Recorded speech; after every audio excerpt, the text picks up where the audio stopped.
And welcome back. Our guest tonight is Kristen Megan. She is an Air Force veteran and an advocate exposing geoengineering. Here's actually a video to give you a little bit more of her background. Well, part of my job in bioenvironmental engineering was to approve hazardous materials that came on the base. I sat at a computer and I approved those hazardous materials on base and tied them to a process and a building. So when I started approving what is called an Air Force Form 3952, the approval of hazardous materials, and I started seeing barium, aluminum oxide, and strontium come on the base from a contractor whose name was not listed, which was not normal, I started to realize that those crazy tinfoil hat-wearing conspiracy theorists might not be so crazy. I lived about less than a mile behind the flight line at Tinker Air Force Base, Oklahoma, in Oklahoma City. And due to my background as an industrial hygienist and an environmental specialist, I conducted soil grid sampling and grade sampling. Those of you who may not be too privy to chemistry, you know that there's natural elements occurring in Earth. Aluminum is one of them. However, barium, radioactive, and strontium are not. So I conducted those samples and saw limits in my community that would make your head spin.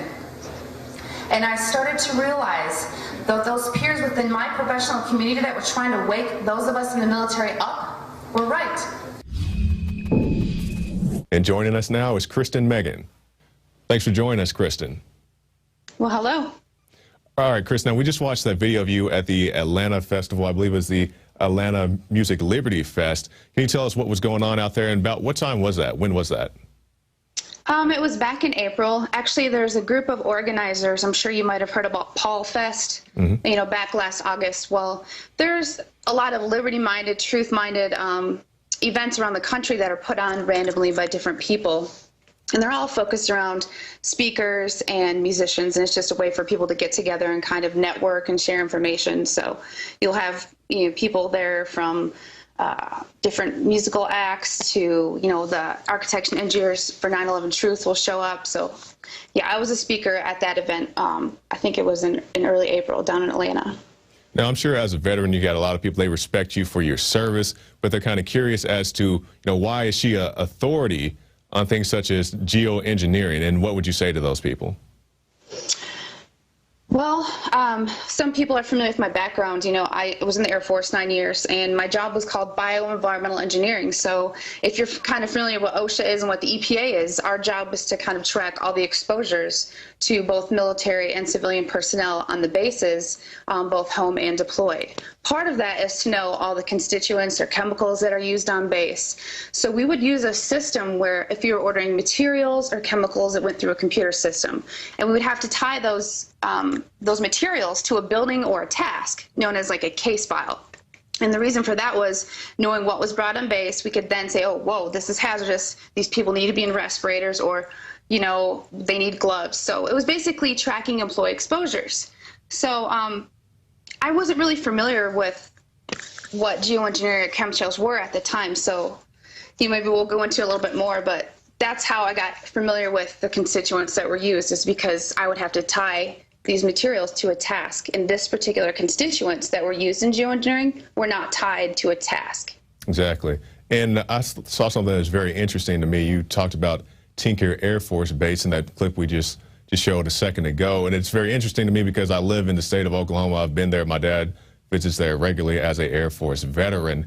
And I'm just curious, can you tell us again the story, your experience at the Tinker Air Force Base and how you came across some of this information? Yeah, of course, I went into the military after 9/11, trying to be all gung-ho and supporting my country.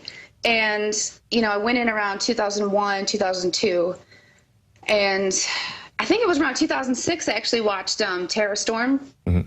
And that kind of turned my world upside down. I know in an attempt to debunk that, I kind of stumbled upon other things, and it kind of changed my mindset and what was going on. Well, one of the things I stumbled upon was people talking about these chemtrails or geoengineering and population control and all these crazy theories. And I started to kind of go on different forums and hear people that claim to be whistleblowers who were pilots that didn't want to be named. And at the time, I started getting more information. People started describing the aircraft that we had on base. People started describing that they were unmarked. And also the materials. Again, I spoke before, when materials would come on base, they would be tied to a case file. And I remember a time seeing certain constituents coming on base that were they weren't classified, but they didn't quite make sense. The name of the contractor wasn't identified. It was very vague, and it wasn't tied to a process. It was just a number. And that wasn't normal, but I just figured it was a contractor. So I started doing my own investigation. With all this information I started to gather on knowing, hey, these people are describing the aircraft, the J-stars we had on base, and we're a perfect base. We take aircraft down to the last screw. It's a maintenance base. And before those airplanes roll out, they fly unmarked and they're white. Mm-hmm. So I thought, this is just too convenient. Somebody's just making this up because they're familiar with this information. Well, I lived about a mile behind the flight line at Tinker Air Force Base. So I started conducting my old soil grid sampling. I lived in a relatively new neighborhood, so I knew, okay, anytime someone knows how to do soil sampling, you should always go and get the background soil sampling in your area. Mm-hmm. Different regions of the country have higher radiation in the background, different type of soil. So I got the local information from my county, and I had the parameters to bump it against. And what was coming back was high PNAs, which are polynuclear aromatic materials that are naturally occurring in Earth, but it's usually associated to something man-made when it's that high, unless you had bad backfill. Right. I was getting barium, aluminum, and even though some of these items are naturally occurring in Earth, the compounds that they came back in were all industrialized. So this wasn't like something that would just be normal. So this kind of freaked me out, and I thought, all right, well, this isn't a Superfund site. These contaminants shouldn't be in the soil.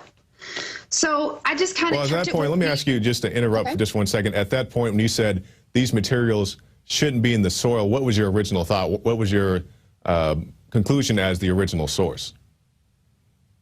Well, again, because I had that background information to bump it up against, and knowing how strict the EPA was in Illinois, I knew it wasn't bad backfill.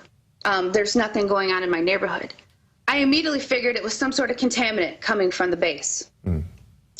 Now, the problem was, at the time, you know, it's like, this is huge information. People are going to think I'm crazy. So I started kind of to tell some of my peers who were like, all right, well, yeah, I've heard of it, but let's not go there, you know. About what time was this? What year?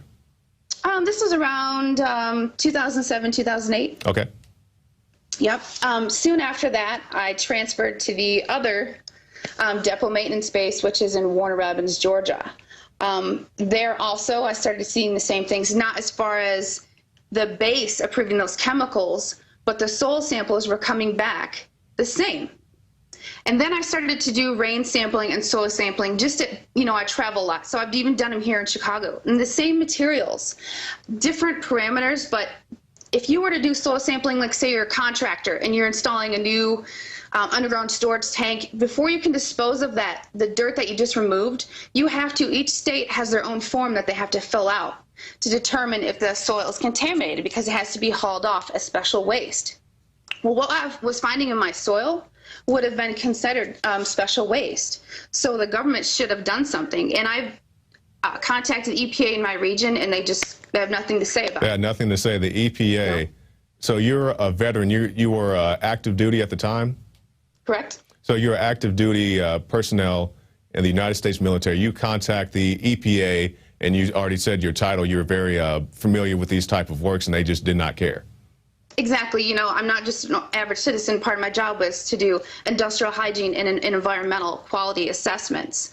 So, no, they just brushed it off. And actually, it wasn't until I separated from the military, for some reason, I stayed government, and I worked for one of the veterans hospitals around here. And during an assessment, I ran across an EPA worker, and he mentioned actually an article he had read or something from Alex about all the cameras here in Chicago. Oh, yes. And I'm thinking, an EPA assessor knows about Alex Jones. Wow. You know, I was biting at my nails waiting for this whole thing to get over to kind of pull him aside. we ended up talking for 2 hours, and he had pulled out a camera, because during the inspection they take lots of pictures. He showed me about 500 photos of, you know, different lines in the sky he had deemed chemtrails. I guess he's been following it religiously, and he had told me he's brought it up to his director, and his directors just totally say, we're not going there, we're not talking about it. And he's actually, he has felt reprised because he's worked there at the time 26 plus years, and they still had him as a field assessor. When this person retires, you know, I still keep in contact with him. He's gonna come out rogue and start talking about some stuff, you know, so he can collect his retirement. You know, that's his choice to just wait it out. But to hear someone from the inside getting the same scrutiny that I experienced as a sister, you know, federal employee is just appalling. Exactly. Now, Kristen, our time is short. I just want to ask you a few more questions. Going back to when you first discovered this, back when you were active duty, and you try to, you know, share this view with your fellow people there in the military. What was the reaction to that, and also some of the alternative news that may have been going on at the time? How receptive was the military to that? Well, around 2007, 2008, there was only one other person that was stationed with me there that was totally aligned but afraid to speak, and I'm known as a loudmouth. So, but actually, as progressing, even as of recent, some people still in my career field in bioenvironmental engineering are fully awake. I mean, they're huge chemtrail followers. You know, they don't want to reveal their identity. They're still in, but they're saying, you know, that they believe it. They see some of the same stuff I do. And actually, after that speech kind of got a lot of attention, people at Tinker Air Force Base were told not to contact me or talk to me, via any government communications. So I still talk to people there. And if I were to email them, they were to delete and not reply. All right, Kristen, just a rapid fire session here. So when people see these aerosols hanging around in the sky and they say, oh, those are just contrails, those are supposed to be there, what would you say to that person? I would say look closely. A lot of people that are the disinformation trolls will tell you there's contrail science, but I'd say look, pay attention. If there's a lot and they don't, you know, it's a nice warm day and they're dissipating horizontally and they're staying and they're going from lines to designs to clouds. I mean, I really would pay attention and contact your local officials and demand answers. I mean, yes, there are contrails, but the thing is when you see an actual plane flying right next to another plane that is spraying contrails and you see it turning on and turning off, to me, it's an answer for itself. Yeah, it's so obvious. We've been showing some B-roll footage while you were talking there, and you can see a plane is flying, nothing's come out of it, and then all of a sudden it just starts dumping all this this chaff into the sky. Now, Kristen, what are your final thoughts? Well, my final thoughts are, you know, here in my area, west suburbs of Chicago, actually, we just got sprayed with BTK to kill moths, which if you're familiar with the makeup and chemistry, look it up. It has a similar protein makeup as anthrax. And they actually sent out an alert to let people know this was being sprayed. So my thing is you're admitting you're spraying a biohazard on us, but you'll ignore chemtrails. Yes. I think if enough people educate themselves and demand answers, not to say it's going to stop immediately, but if enough people get angry, this can't be avoided. Exactly. We just had a guest on the other day. He made an app for chemtrails or contrails, whatever you want to call them. I believe it's Skyder Alert, and it's selling very well from what I understand. Definitely happy for him. Now, Chris, I want to ask you one final question. I'm sure you've probably heard about Adam Kokesh and his armed march on Washington, D.C. So what are your thoughts about that? Would you participate in that if you could? I'm actually going to be there filming. So I do a lot of different media contributing, so I'll be covering for the Next News Network. But more power to people. I mean, I'd say civil disobedience is what we need. I think if we outnumber the bad police, I think this can have a good ending. But here's the thing. A lot of them are probably going to be veterans, and people will say, what are you doing? Those people signed up to die for their country in the military. So why is it suddenly unlawful when they're willing to die for the country, still upholding their oath in civilian clothes? I don't see what the big hoopla is, but I think it's an awesome thing. All right, so just to clarify to our viewers who may not be aware of this is going to be an armed march in Washington, D.C., July 4th. People will be carrying loaded long guns strapped to their backs. And Christian, you support that? I do. I think that there's nothing wrong with carrying a weapon. We drive vehicles every day which are more dangerous and carry pills in our purses. So I just think people have to go in there knowing the consequences. And Adam has made it clear if you are arrested to just, you know, take what's coming towards you because this is civil disobedience. And my fear is there will be provocateurs. But again, you know, oath keepers is a big thing, you know. you're upholding your oath, regardless if you're just a civilian. You're protecting the constitutional rights, and I don't see why anyone can say anything negative about this, because we need our weapons to protect ourselves from those unlawful people. Great. Now, Kristen, how can people get a hold of you and keep up with your information? Well, you can follow me on Twitter at Kristen Megan. Find me on Facebook at Kristen Megan. My website is sugardecoded.com with a T. And also, you can just send me an email at kristenmegan@gmail.com. I'm a huge I advocate for veterans' rights, so if you have any information you want to share related to chemtrails or just any questions, please feel free to contact me. All right, great. Kristen Megan, a real oath keeper, definitely interested in following your works and also those of Adam Kokesh. I believe Alex is going to try to make it out there. I may try to see if I can go with him. I'm very interested to see what's going to happen July 4th. So, Kristen Megan, thank you for your time.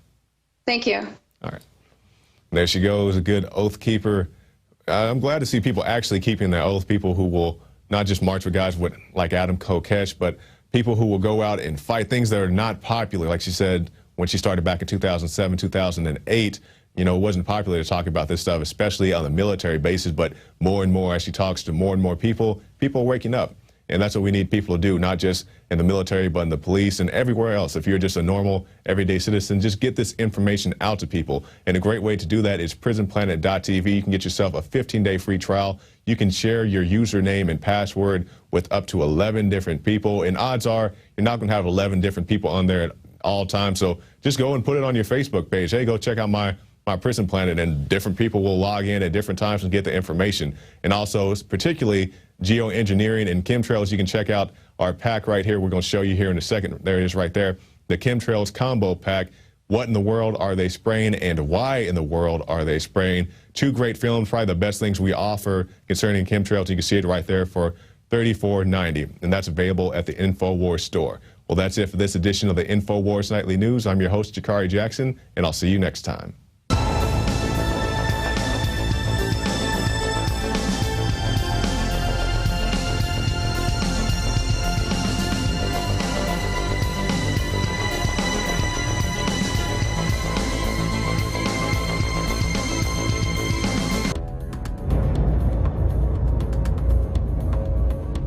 Viewers have demanded it, so now you're gonna get it.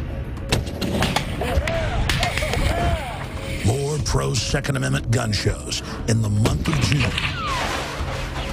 What we've learned is you cannot hide behind an I-beam when there's a 50 cal present.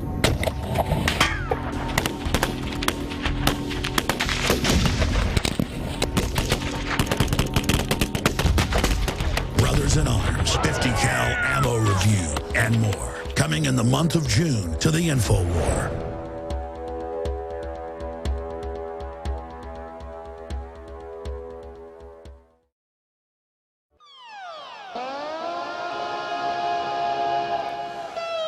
Hello, this is Hank Hill, and I'm telling you what, you need to listen to Alex Jones. Yeah. Infowars.com. Yeah. Judge, what is the secret of the universe? Infowars.com. Yeah.